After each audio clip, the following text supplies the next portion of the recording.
Hello, everyone. My name is Jim Collison. I'm Gallup's CliftonStrengths Community Manager. I'm here today with Angela Davenport, who manages much of our professional credit program here at Gallup. And today we're talking about how to use your Gallup courses and coaching towards ICF Credential. And Angela, welcome to our time together.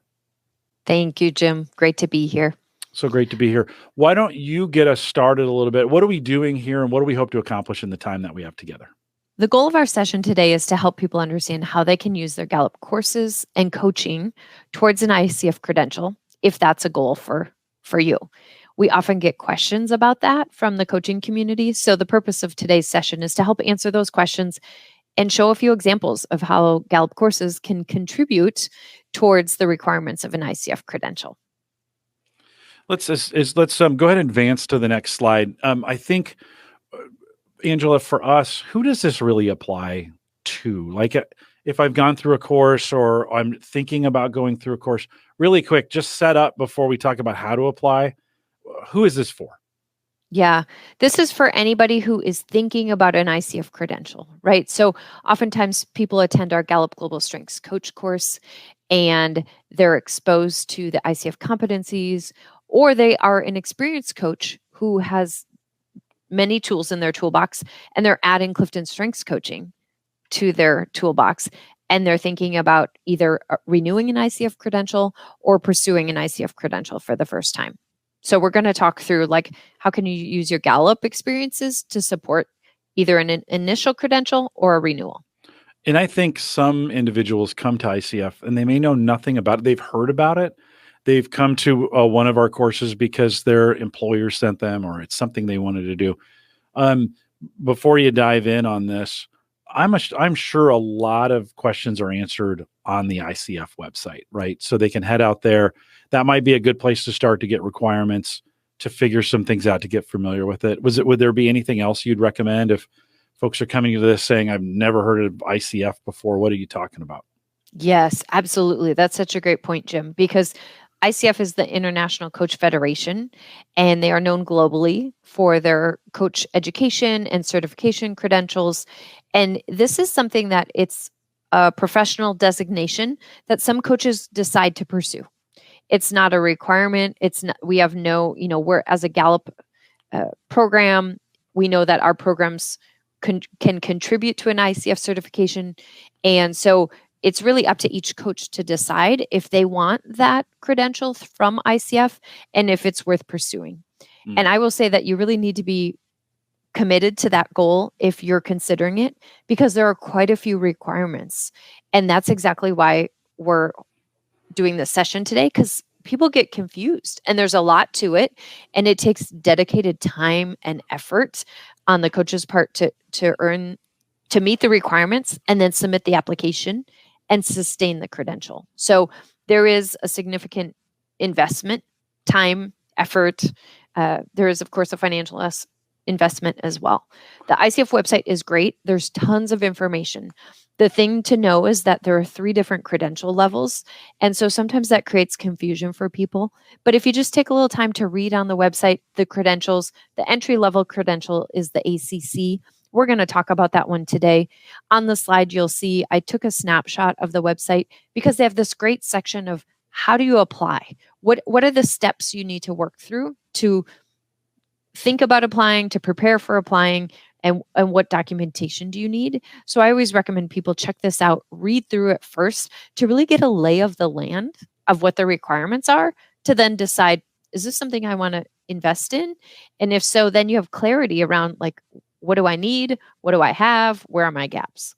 I hear from Gallup-certified coaches that an ICF, going through the ICF process, is in more detail. There's more work to do with that. So I think if for folks coming at it from our certification first, you mentioned this, it is a commitment. It's a commitment of time, of tracking, of all those kinds of things.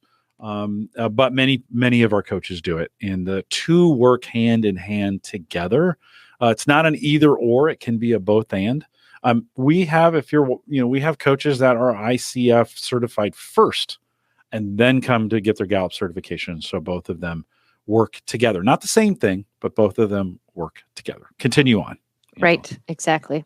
So a couple just high level tips for success, right? Like the very first thing is you got to familiarize yourself with the requirements because of the depth that's involved here, right? Then my second tip is organize your documents, right? Because for that application, you're going to need documentation of all the requirements, and you upload those into this very nice portal on the ICF website that helps things organize your what you have, but you have to have the documentation first or you can't apply. And then you have to pay attention to the requirements. So there's some hours requirements, and I'll talk through some of those today, but you have to know what you have and what you're missing so that you can close those gaps to meet the requirements before you can hit that submit button on the application. And then of course I would say just make a plan to reach your goal.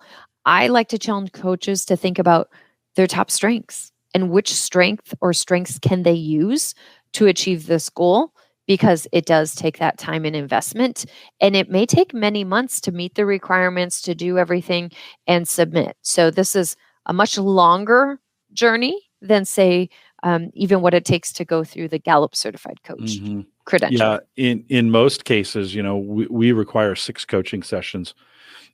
Post 2023, we don't require you track it. We don't have any documentation around it. We just ask you to verify that you've done it. A different situation with ICF. So be ready. You're gonna want to track everything with them. You're gonna want to start a spreadsheet, keep track of all the things that you're doing, and be well organized for this. I think in the feedback that I've gotten from some of our coaches that have gone through this is not a thing you do in an afternoon. It's going to take some time to work through. Angela, walk us through. We've got kind of an outline of how you go through this. Walk us through that. Yeah, so I'll talk through the associate certified coach requirements because that's the entry level credential, which most people start with. And there's 5 components to this, right? So the coach education and training, which is you as a learner going through coach specific training, and then your coaching experience. There's a mentoring component. There's a performance evaluation where you're recording yourself coaching so they can hear you coaching. And then lastly, there's an exam. So all of these things are components to the process. We'll dive into each of these a little more detail. Yeah, let's keep going. So let's talk about the training. So this is where you're a student and you are learning about coaching, and you have to have at least 60 hours of training, coach education training. And within those 60, 48 of those hours have to be focused on the ICF core competencies.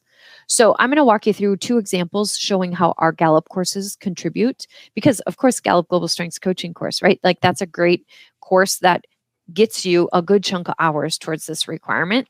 And we'll walk through some examples, and then I will talk through the other requirements as well. So let's dive into some examples. We have multiple courses, as many people know, focused on coaching. And we very intentionally include ICF credits on those courses because we know that the core competencies and coaching best practices, make a difference in that curriculum. So we have that as a part of those courses. But we also know CliftonStrengths coaching is a little bit different in that we're providing additional education and knowledge and understanding, which is slightly different than how, say, the definition of coaching from ICF includes. They're slightly different. So just know that, and they complement each other though very well. So here's a list of the courses we have. I'll click to the next slide and show you an example. Our Gallup Global Strengths Coach course is obviously the one that most people attend and think about related to their coach development with Gallup. So that course, depending on if you take it in person or virtually, that credits are a little bit different because the courses are slightly different based on modality. So in this example, we have a coach who went to our virtual course, 34.6 hours, 18.6 of those are core, 16 are resource development. Now that coach went on to attend our advanced CliftonStrengths coaching course, which is also approved, 14.75 hours. Again, you can see the split here of the credit types. The coach came to the Gallup-certified Strengths Coach Learning Series, right? So both in 2023 and 2022, and we offered 6 sessions at each of those. They attended those live. All of those credits are adding up. And then, of course, this coach also came to our summit, the Gallup at Work Summit, and attended our coach-specific breakout sessions, which gave them another 5.5 hours.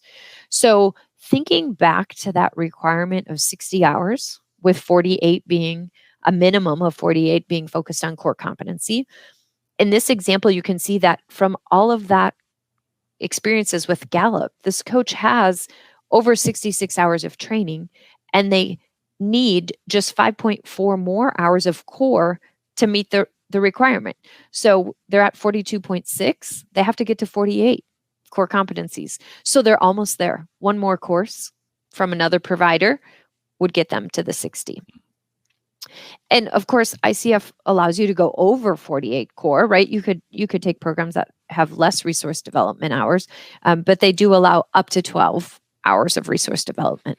Angela, I think it's important for individuals, if you want to dig into these definitions of what is core competency, what does resource development mean, those are available in detail on the ICF website to be able to understand those. That is the number one question I get around the training, around our learning series, and around the summit. And folks particularly get frustrated when because it's different if you attend live, because Yes. in theory, you can ask questions, you can input into what is happening versus just watching it, which can still be credit, right? But it's counted differently. Yes. You want to add to that at all? Yes, excellent point. So for example, the learning series, per the ICF rules, we offer the learning series recordings on demand after the fact because we know everybody cannot attend live.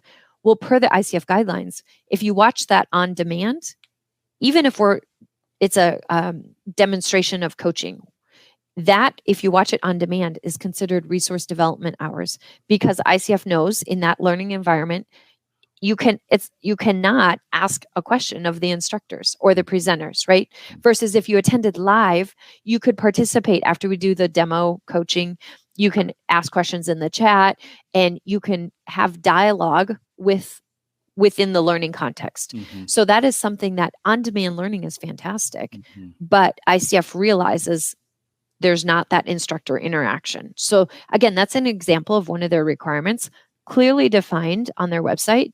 And as a learning provider, we are committed to following that. We have to issue the credits appropriately. So we align and we communicate about that so people understand that. But it does create confusion because they're like, but I watched the coaching session. Yeah. So yes, that's a great call out. I have one. Oh, go ahead. Let's move to example 2. Perfect. So in this example, oops, I'm sorry, I clicked ahead. In this example, similar, we had a coach who went to Gallup Global Strengths coaching course, but they went to the in-person course. So the credits are slightly different. And then they came, I'm planning ahead, right? And they came to the 2024 learning series. And we already know that is approved for 4 core and 2 resource development hours based on the topics we're covering. They also went to our advanced course. They came to the 2022 and the 2023 learning series. So here again, you see they already have 68 hours of coach development training. They're at 41.5 core. So they do need 6.5 more core competency hours. And they have plenty of resource development hours. So the big thing with these 2 examples is I want to show that every single coach will have a different mix of coursework. And it could be you take one Gallup course and you have 4 other offerings from other coach education providers. What that mix looks like for you is your choice. But to your point earlier about you have to count that, right? Like I tell people, make a spreadsheet and put your courses in there and track, like look at your completion letters so that you can see, oh, this course gave me this many core, this many resource development. This course gave me, this many core, because you have to hit that threshold of 48. Mm-hmm. Yeah. This is where it's important to keep a spreadsheet, keep something, keep track of this, and then understand what the quality component is, not good or bad, but if you think about core or resource, what those are and how you're going to do that, and then strategize. I think this is one of the areas where the community can help is by asking other coaches, hey, I'm currently going through ICF. We have a lot of coaches in our community that are doing that. What are you doing for core and resource hours, and how are you making that work? Yeah. Yes, and the ICF website has a great search engine where you can find additional coach education that they've approved. So the local ICF chapters host courses in person and online. You can find other providers who deliver coach education ICF approved. So in the ICF website, you can search all the programs they have approved to see how many credits they are, how they're offered, what modality, how much they cost, all that stuff. So again, ICF website needs to be bookmarked. And I think sometimes the tracking is the hardest part. All these going to classes or listening to these courses, once you get in the habit of that, fairly easy. Just make sure you're keeping track of it. You'd mentioned the Gallup at Work Summit. We now provide that both virtually and in person. Another opportunity, spend a little time talking about how that works, because we now have both. And this is different from the last time we recorded this video. We now have a couple options. Yes. And the Gallup at Work Summit is really designed to cover a variety of workplace topics, right? So we do cover coaching, but it's one of the many topics in that event that we cover. So as a result, each year, the number of, say, breakout sessions focused on coaching will vary. And it's not the entire event, not at all. So for example, in 2023, we had a couple breakout sessions, 3 or 4, and they totaled 4.5 hours of learning. So if you came as a coach to the event and you attended the coaching track per se and got all the breakouts that were focused on coaching, you could get 5.5 hours of core competency credits. And you could get that by attending in person in Omaha or virtually on the day it was led, right? When you could interact with the instructor via chat on the virtual platform. Now, again, if you went and watched those sessions later on demand, because we usually offer that for 90 days after the summit, those become resource development hours because no longer do you have that opportunity to interact with the instructor. And at the end of every single Gallup at Work Summit, we provide a document right from the platform that you can download your completion certificate. It has everything you attended. So if you attended, say, a session on engagement, that'll be tracked there. And that would be an hour of, say, resource development because it's not specific to the ICF competencies. But hey, if you need resource development hours, there you go. This is a very visible, public facing for anyone can come on this. I'm hoping, do you have a slide for the learning series? Because we've mentioned that a couple times. For our certified coaches, what are the opportunities that are there? You know what? I didn't put a slide in here on the learning series, but I will say, for our certified coaches, right? That's an event we host specifically for them. That's an event we do every year. And the purpose of that event is ongoing coach development for our certified coaches. So indeed, every year there are sessions that are dedicated to coach specific training where we are connecting to the ICF competencies. In 2024, we're doing 6 sessions, and 4 of those sessions are approved for core competency. 2 are resource development based on the topics we're covering. And those vary every year, but we always have sessions that are tied to coaching and the ICF competencies. And again, at the end of the event, we provide a completion letter for those who have attended so they can have that documentation.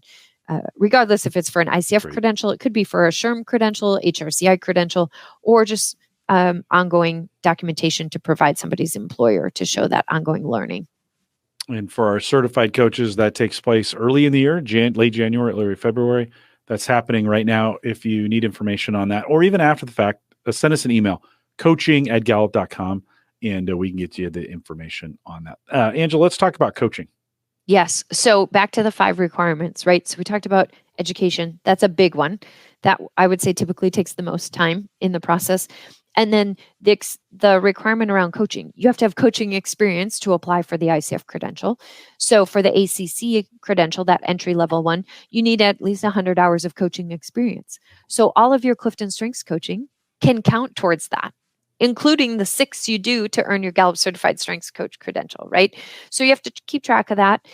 They do have a couple of requirements I highlighted here on this slide around at least 25 of them need to be in the last 18 months. So if you used to coach a few years ago, or you've been coaching for years, but now you've decided to pursue this goal, that's fine. You can go back, and they do require at least 75 of those to be paid. So you 75 can have, hours of those yes. to be paid? Yes. Okay. Yeah. So you can, some people do coaching pro bono. So if you do that, 25 of those hours can be counted towards the 100. The coaching piece we see a lot of because we teach that. Mentoring, though, may be a little bit of a different requirement. So talk a little bit about their mentoring requirement. Yes. So this is where, as the coach, I'm learning from a more experienced ICF certified coach. So I'm the mentee, and I am learning from somebody who has an ICF credential already.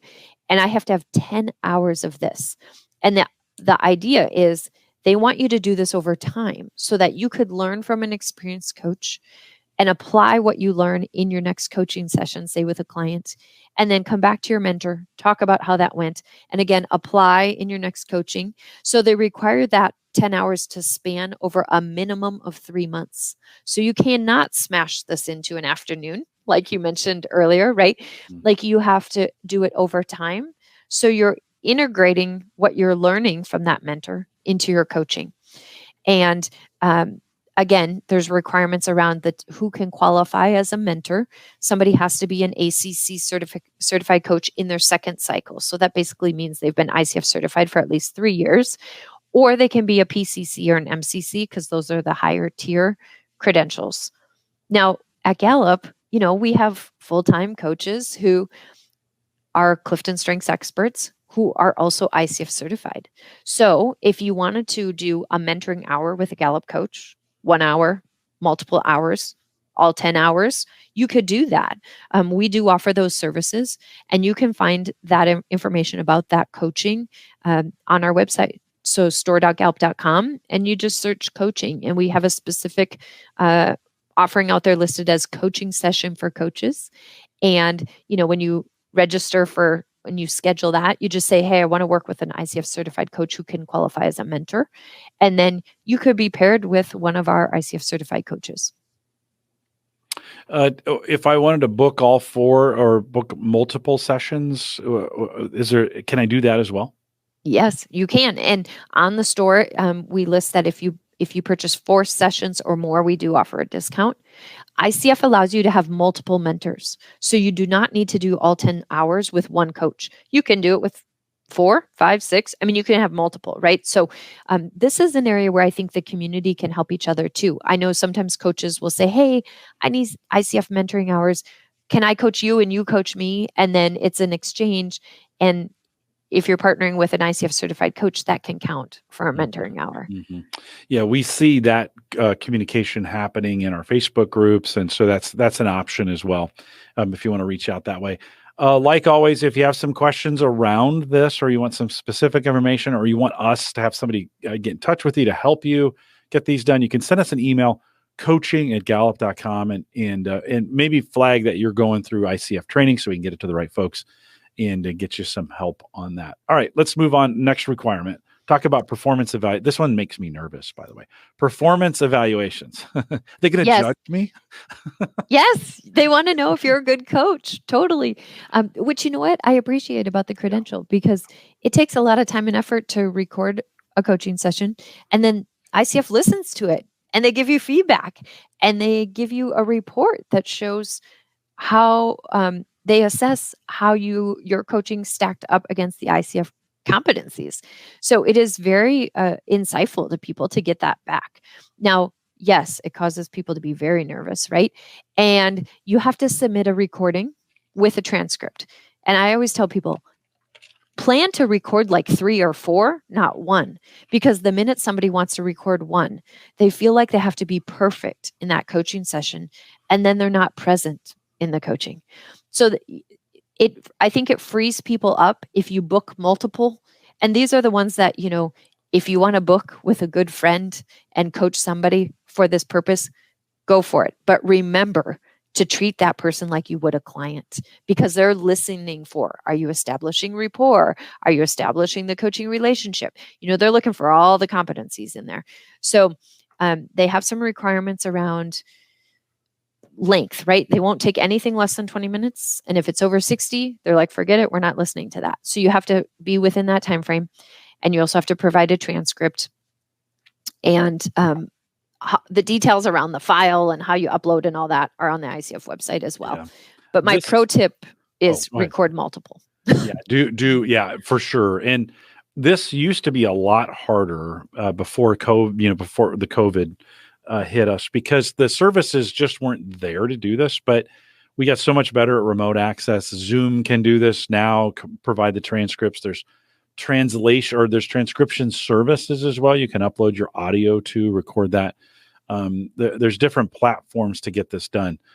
So just know, getting it recorded, best and easiest, just connect. Teams can do this as well. Yeah. Connect on that service. Make sure you hit the record button. I always say hit that record button early and forget that it's on. Yes. Right. Because some people get a little, they kind of tighten up a little bit. And trust me, doing this work here for Gallup all the time where I'm on, just hit record early on. Just let them know it's being recorded, and forget about it, and get through the good coaching session. Angela, would you add anything else to that before we move on to the exam? Yes, I would add, this is also a great opportunity to learn from your mentor. So if you record a session or two and you ask your mentor, you should go back and listen to your self-coaching, right? Because there's a lot of self-awareness that happens there.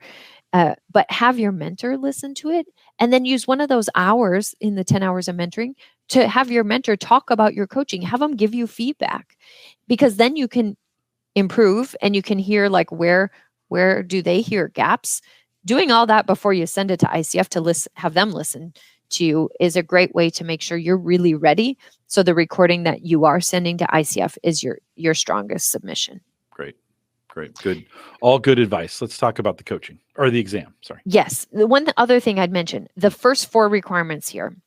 Yes, I have them numbered, but they do not need to happen in a step-by-step order, right? All 4 of these things could be happening at the same time.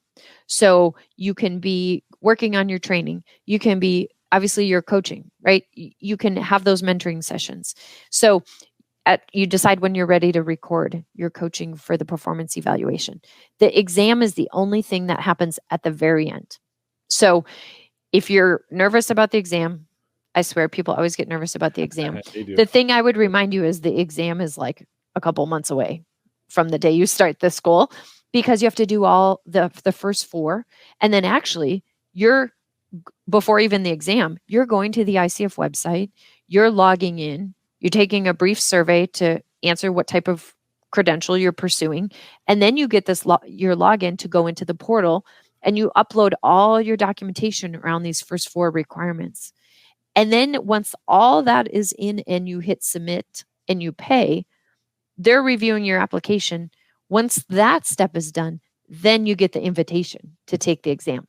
So don't hold on the first 4 because you're nervous about the exam. And then you have time, right, to decide when you want to take the exam. You don't have to take it the day they send you the link. You want to do it shortly thereafter. But so again, the exam is something, multiple pages on their website that talks about how many questions, what's the passing score, how does that all work, right? All those details on their website. Yeah, and we see the exam. A lot of folks have exam anxiety, and it's a real thing. And Angela, we've talked about this a bunch over the years. You and I have been working together. I think it's a really great idea to take your CliftonStrengths top 5 and apply them as you look at this 5-step process and say, hey, how am I built, and how can I lean into my themes? How can I use these to get through this process? And so as you organize it, don't forget about your CliftonStrengths in this, of taking advantage of those in each one of these steps through the exam. And like you mentioned, ICF, on the ICF website, you're going to talk about that here in just a second, has a lot of resources as well. Make sure you become a student of their website as well. Yes. And to your CliftonStrengths example. Yeah. If you need an accountability buddy, who is that person? Is it the friend you connect with once a month anyway for book club or something else, right? Like who can you share this goal with so that you don't give up or you don't stall out? For sure. Like using your CliftonStrengths is is a key thing to Yeah, to don't achieving forget that. about those. List them out and then say, we for in the kits is an individual development plan. Grab that plan and that your goal is ICF certification. Then list your strengths and then say, how am I going to get through the fill in the blank of the requirement? How am I going to do the learning? How am I going to do the training? How am I going to do the mentoring? What am I going to think about with the exam? And I think, Angela, it's just a great idea. Get some focus, small f, get some focus on what you're doing and make sure you have a plan put together based on what you're best at. Yes. And there'll be times where you're like, man, I have a question. Yeah. I'm not sure where to go next, right? Like studying the ICF website is critical because they have everything you need out there and then more, right? So spending some time on that website, and I've noticed even they have videos now that help walk you through the process. They have chat so you can, put a question into their team. So again, reminding everybody that that's your core resource. As a Gallup team, we can provide documentation for courses you've completed with us, right? We can help with coaching for that mentor coaching.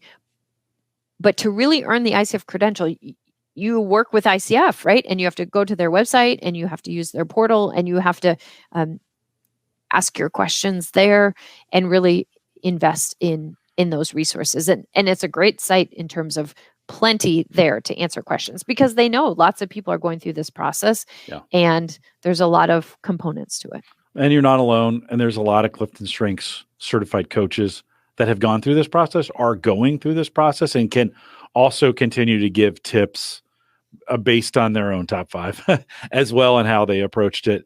As we think about kind of bringing this in for a landing, Angela, you've got some kind of final tips for us once you roll through those. Yeah. And this is just a reminder of what we talked about at the beginning, right? Get to know the requirements, keep good documentation, save a folder on your server for anything you do. Save the emails, save the completion letters, remember our calendars, sometimes the appointments drop off. So you got to keep track of those mentor coaching appointments, all of that stuff, because when it comes time to do the application and upload, and you can upload your stuff as you're progressing through the requirements. So that's a great way to save it. And like once you upload it to the portal, it's saved there, right? But you have to initially save it. I get emails from people saying, I'm going to pursue ICF. I went to the Gallup at Work Summit in 2019. Can you help me? Because they didn't think to save their documentation, right? So that's a key thing. Count, see where you are, count your hours, count your split of hours, what type of credits you have. All the completion letters you're going to get from any coach education provider will list, are they core hours? Are they resource development hours? Are they a combination? That'll be provided. And then again, make that plan, right, to reach your goal and know that it will take a little time. It does take. I think some folks they are like, I should have this done in a week, and you're like, well, no, it's going to take some time. Buckle down for that. I think I'd love a spreadsheet that had a tab that just said hours on it, and I would treat those hours like I do a timesheet, where as I do those, I'm going to put the date, I'm going to record the time, and I'm going to record what it was. And the consistency is really the goal on this thing of getting through it, document it, stay on top of it. You don't want to come back to it. That's, you and I hear that all the time. It's like, can you help me reconstruct these things? Yeah, we can in some cases, not all, but we can in some cases, but try to stay on top of those as you progress. Yes. And to that point, I tell people too, put a reoccurring monthly reminder on your calendar. 30 minutes once a month, like ICF documentation. Yep. Look back on your calendar. What did I do this month? Do I have everything captured? Do I need to just save everything in the folder, right? Because you got to build in systems to support yourself to make sure you're doing it, because otherwise you get to the application, and I've seen this, and people are like, forget it. I don't have it. Right? It becomes overwhelming because they're like, I had it somewhere, but I don't know, and then, and so yes, just keeping yourself organized. Yeah. Some of you might need to begin with the end in mind. Go out to the ICF website, get all the requirements, document those out, then start working your way. Say, hey, I'm going to think about doing this 9 months. I'm going to back into this. For me, Angela, based on who I am, I'm going to set up a Friday reminder, Friday at 2. I'm going to say, what did I do this week? That's because otherwise by Monday, I've already forgotten, right? Yes. That's different for everybody. So make sure you're doing that. We do have some ways to help. Can you talk a little, go ahead and do that, but we do have some ways to help. Talk about some resources that we can do. Yes. Add what And you want to talk about. you said something that triggered, begin with the end in mind, right? You could go to the ICF website today and take the survey about what credential are you pursuing, even if you have nothing started, you've done nothing on the requirements, and you fill that in and like, oh, I'm going to take the Gallup Global Strengths Coaching course. So, right, you have a sense of what your training might be, or a general sense. And then you get the link to open the portal. You don't pay anything yet, but you have the requirements right in there. So as you complete Gallup Global Strengths Coaching course and get your completion letter, you can upload it.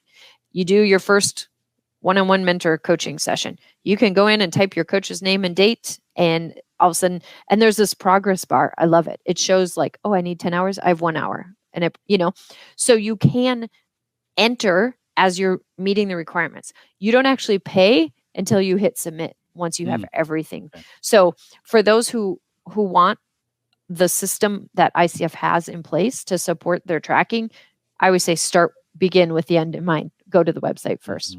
Great. Let's talk about the resources. Yeah. Yes.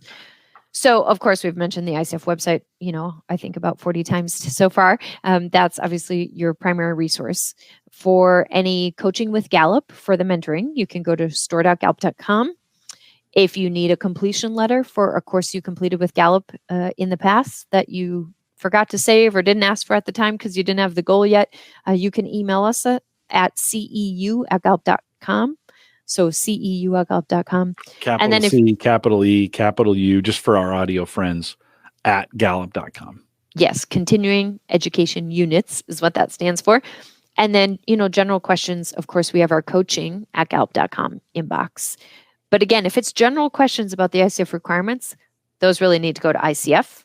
Check out their website first. Try their chat first. If you have questions around our courses, mentoring with Gallup, that's when you'd want to contact us. Yeah, and ICF's very helpful on this. They want you to do this. This is what they do. They want you to be a part of this, so they're going to make it easy. Angela, anything else you'd add before we wrap it up? I would just say keep in mind, set your realistic goals. Think about what you want to achieve, why you want to achieve it, and then make your plan, right? So know that it's a journey. It'll take some time, but then once you have the credential, there is sustainment to it as well. So there's renewal of the requirements and ongoing education for that as well. So just keep that in mind. It is an investment. It does give you a globally recognized credential.